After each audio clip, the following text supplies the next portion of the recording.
time. Lucy, tea time.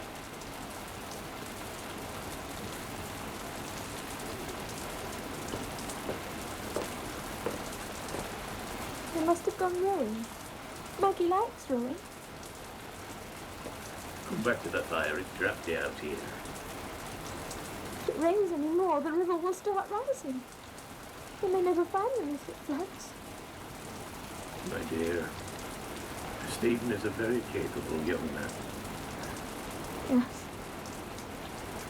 So now will you come away from that gloomy view and see what's happened to my tea?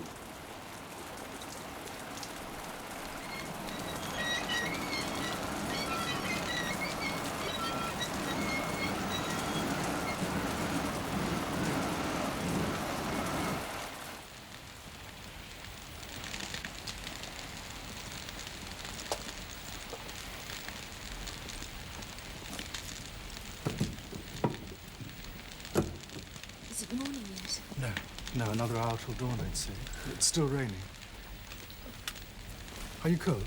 I must be. I can feel nothing. Maggie. Oh, Stephen, you talked so. We must. No one can blame you for what's happened. I shall write to Lucy. I'll explain to her how unpardonably I behaved. What's happened can't be put right by a letter. It can never be put right. The whole of St. Oggs must know by now that we've eloped.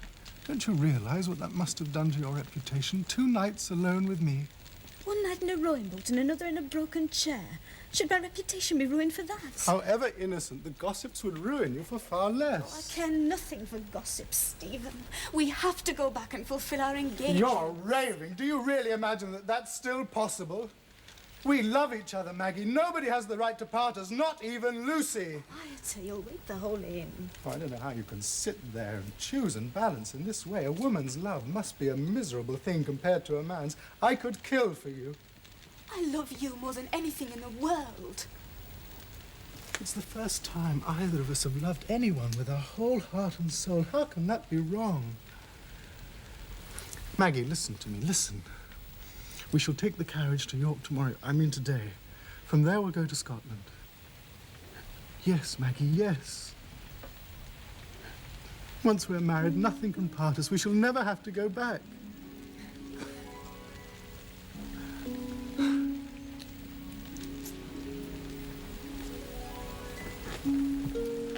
We've both been rescued from a dreadful mistake. I from Lucy and you from Phillip. No, Stephen. I'm going home and nothing you can say will change my mind. I'm convinced some good can still come of this, but only if we do what's right. Please come back with me, dearest.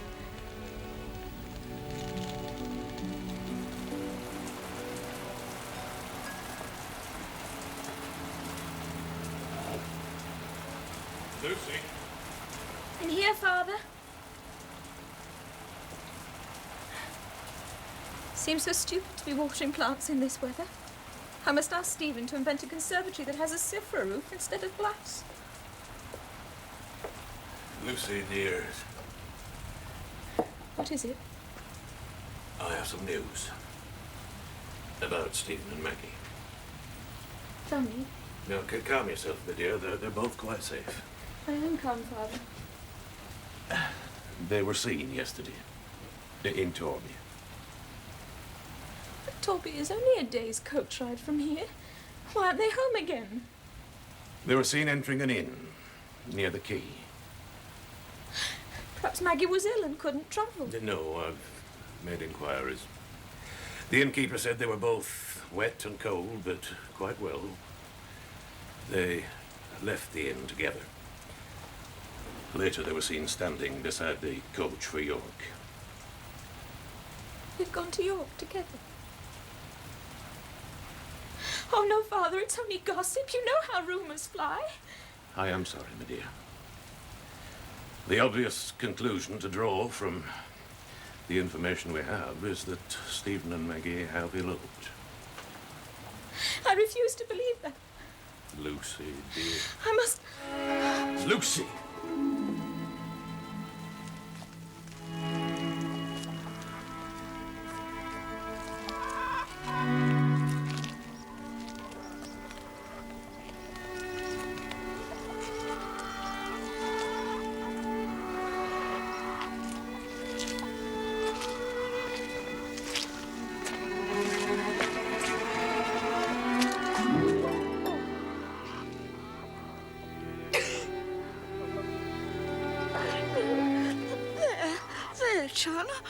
take on, so you're home now.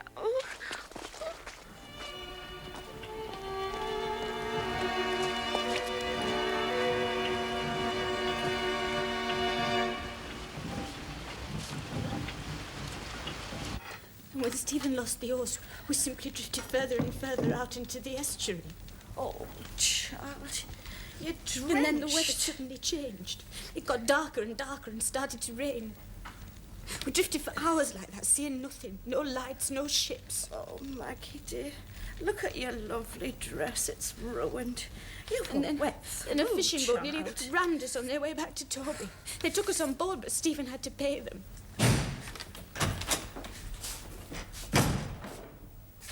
What are you doing here? I've come home, Tom. You'll find no one with me. You don't belong here anymore. Tom, how could you? Look at the state she's Be in. quiet, Mother. I came back to the mill because I've nowhere else to go and because I wanted to explain to you what happened. I'm not interested in your explanation. I no longer believe anything you say. You've lied to me from the start, haven't you? That's not true. You used Wakeham as a screen to deceive Lucy, your own cousin and the kindest friend you had. You've ruined her life with your loathsome behaviour. Oh, Tom, you must listen. No, not anymore. You've disgraced us all. You've disgraced our dead father's name. You'd be nothing but a curse to your best friends.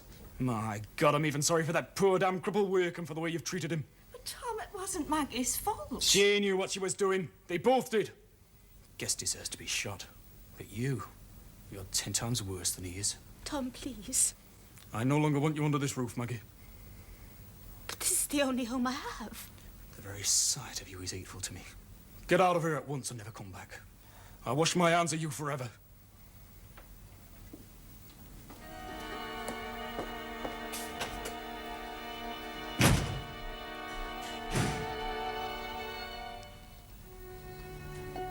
Where shall I go, Mother?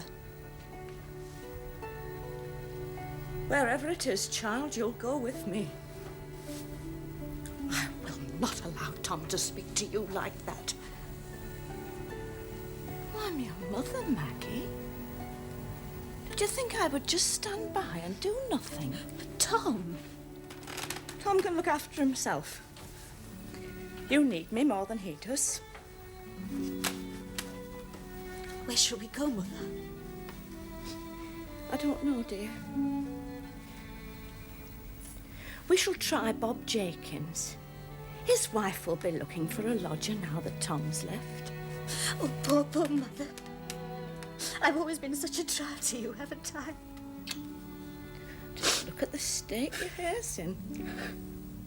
Oh, you poor child. It's as wet as it was that day you emptied that vase of water over your head all those years ago. What a naughty scamp you were.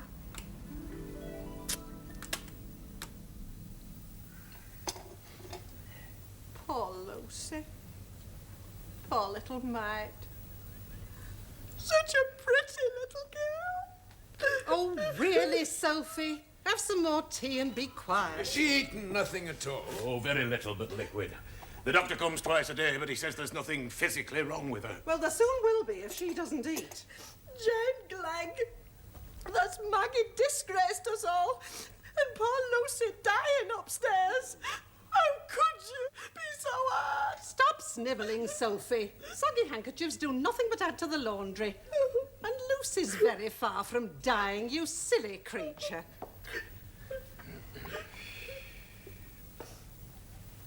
She should have married. Who should? Maggie should have married Stephen Guest and stayed away from St. Og's. There wouldn't have been nearly so much scandal. Nowadays, I hardly dare to set foot in St. Og's. Everyone knows, even down to the urchins in the gutter. Why, Mrs. Wool quite cut me at the draper's yesterday. Just turned her back and walked away. Mrs. Wool is an imbecile, and she'd be very ill-advised to try turning her back on me. Do I understand that you approve of Maggie's conduct? I have not yet heard Maggie's explanation of what happened, neighbour Dean, and neither of you. But I have heard from her mother what Maggie told her. And you believed her? Certainly. The girl may be many things I disapprove of, but she's never been a liar. And frankly, I'm disgusted that you can all, including our own brother, admit the worst of her until you're compelled to believe differently. Well, I must say, Jane. Must you, Sophie? You certainly have changed your tune. You've never had a good word to say for Maggie, not once in all these years. Because I always felt she was wrong. And she usually was. But in this matter, she's not wrong. If she's as innocent as she declares, and I believe her, then she was right to come home again and face up to the silly, spiteful gossips like Mrs. Wool and Sophie Pullet. Jane Glegg, how could you? Oh, sit down, Sophie. You're creating drafts. Your sister's right, Jane. You should apologise for that remark. I never apologise. Good afternoon, neighbour Dean. Mrs. Clegg, I don't understand you at all. Whatever the rights and wrongs of it, Maggie has brought disgrace to my family. It is just because of our family name that I'll fight tooth and nail for that poor wretched girl. If we can't stand up for our own kin, what are we to stand up for?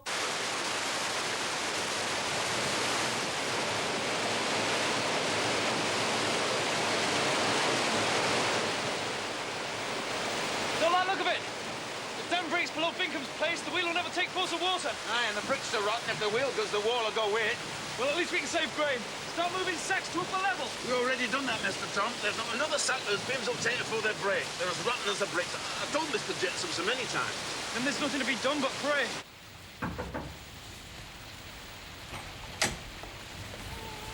I'll close the door and leave you in peace, Prissy. In peace, miss.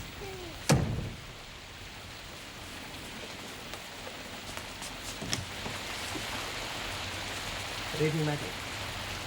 Have I come at an inconvenient time? I thought you'd gone away. They told me you'd left the country. Might I come in?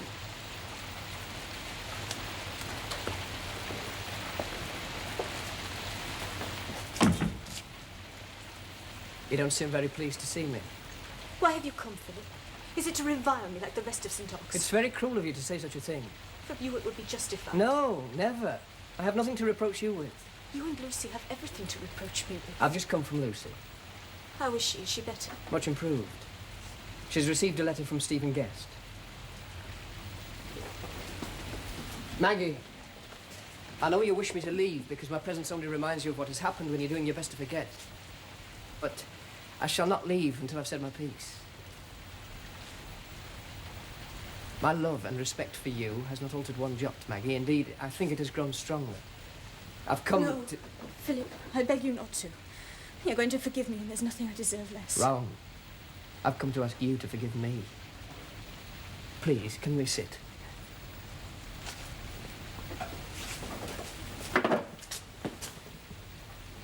I've known all along that you never meant to deceive me. And yet I could not bring myself to see you for fear of a rebuff. I was thinking only of myself, you see. And then I heard there were certain people in St. Ogg's who will not be satisfied with the truth. They'd much prefer to think the worst of you so that they can continue their vicious, insulting behaviour. That much is true. But I'm prepared to put up with the staring and the finger-pointing. What I couldn't know was the thought of you and Lucy so unhappy. Lucy feels as I do, my dear. She's received a letter from Stephen Guest from Holland, completely vindicating you. But she loved him so. Right. Maggie, when things have settled down, and I've no right to intrude upon your relationship or your feelings for Steve, for others, perhaps one day you and I could be friends again. If I thought there was any hope, and I know I've no right to expect anything but affection from you, what I mean to say, dearest, is that you are the blessing of my life, and that whatever the future may hold for us both, I am unchangeably yours, and will stand by you as a friend until the day I die.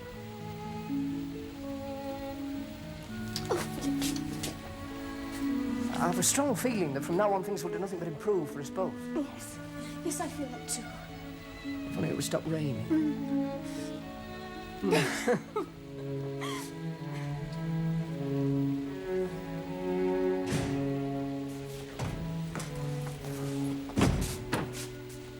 Mother, how long have you been here? Only a few minutes, dear. Your Uncle Dean's groom brought me in the gig. Have you come to stay? No, dear. He'll be calling for me very soon. Not late as it is. There's talk of terrible flooding, you know. And they say the Floss has risen 3 feet since Thursday. Oh, now, come on, Mother. What is all this? You haven't made a special trip just to talk about the weather? Hey, is everything all right for you at Uncle Dean's? Oh, yes, yes. Everything's fine. I'm worried about you, dear. Will you be all right here? The house sits so low by the water. I'll be all right.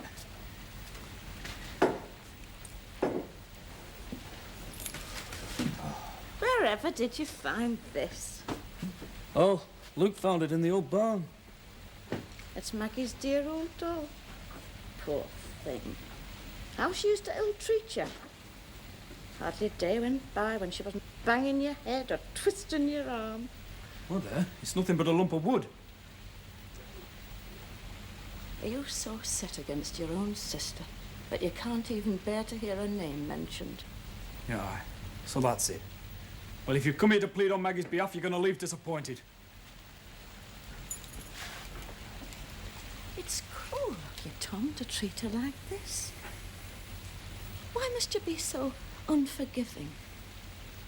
She's confused and troubled, and your hardness is making her very unhappy. I suppose this is her doing. She sent you here to talk to me. She did nothing of the sort. You should know Maggie better than that. I came because I can't bear to see the poor child so miserable. Yeah, aye. Well, she brought it on herself. Lucy is the one who was harmed the most, and she has forgiven Maggie.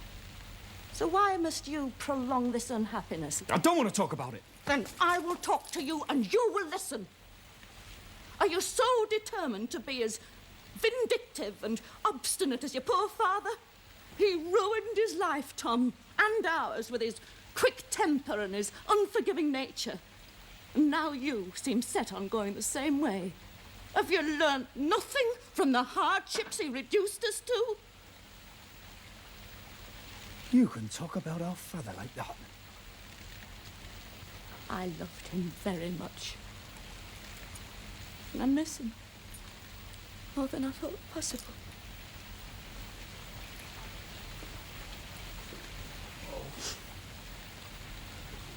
Oh, Mother, don't. Oh, Tom, dear, please. For your mother's sake. I beg of you, make it up with Maggie. She's been punished enough, God knows. Oh, go to her, Tom. Please. I've a great deal on my mind at the moment.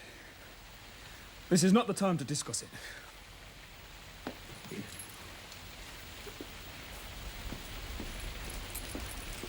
I'll not keep you from your work. Mother! Mother!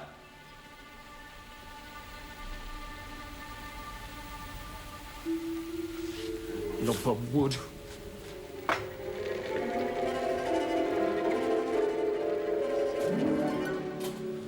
Maggie, Maggie.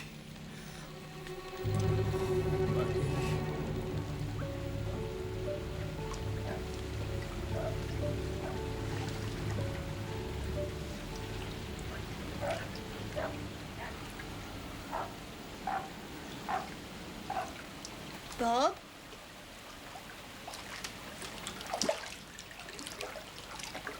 Prissy?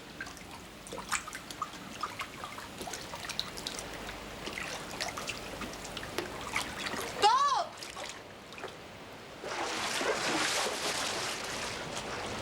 Oh my God, the mill.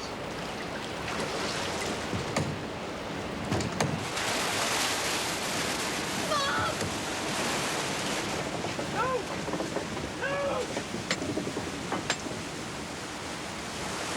For God's sake, man, what's happened? The water's building up in race. Floss come down on wheel. There's planks and them grain sacks come down on paddles and jammed it.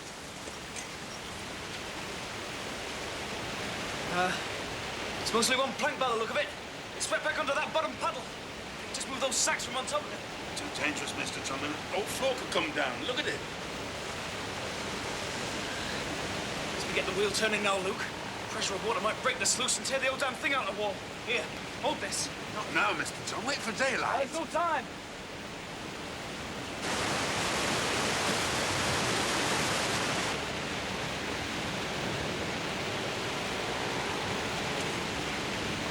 Come up, Mr. Tom. Suppose sluice goes.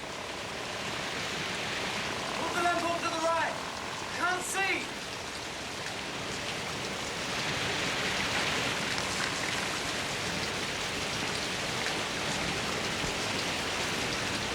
Just move this long plank.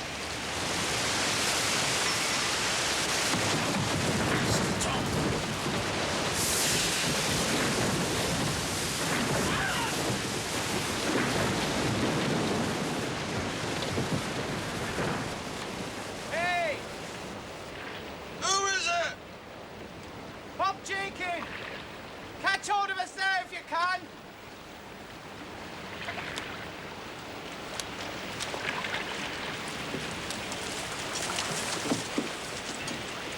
It's Luke, Bob, from Dorcut Mill. It's good to see you, Mr. Logs. Is your family all right? Aye. They're safe enough now. On high ground. But have you seen Miss Maggie? Maggie, I thought you were lodging with you. Aye. Well, she roused us when the flood came. Then took me second boat and went off on her own before I could stop her. I reckon she come from Mr. Tom at the mill. The mill's gone, Bob. So's Mr. Tom.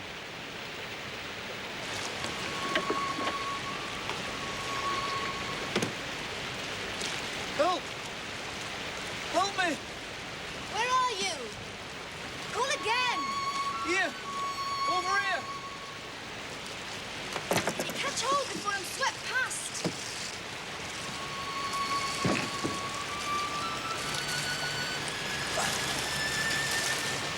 Maggie! Thank God.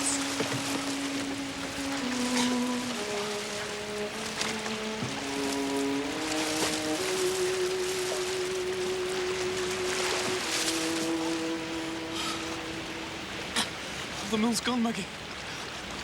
The wheel gave way and brought the old building down. And the men? I don't know. At least one's drowned. He was clinging to the same log and... Thank God you're safe. Where are we? We must reach high ground. There's old trees coming down in the flood. The boat could be turned over any moment. You lie still. I'll go. What is it? Forgive me, Maggie.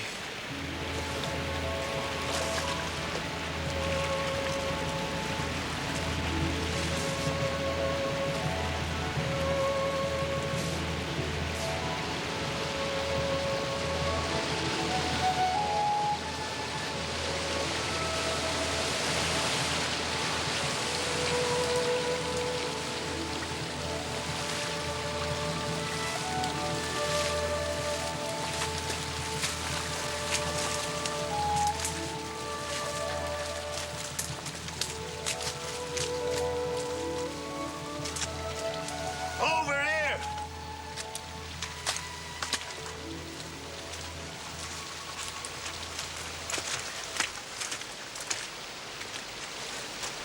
It's one of mine.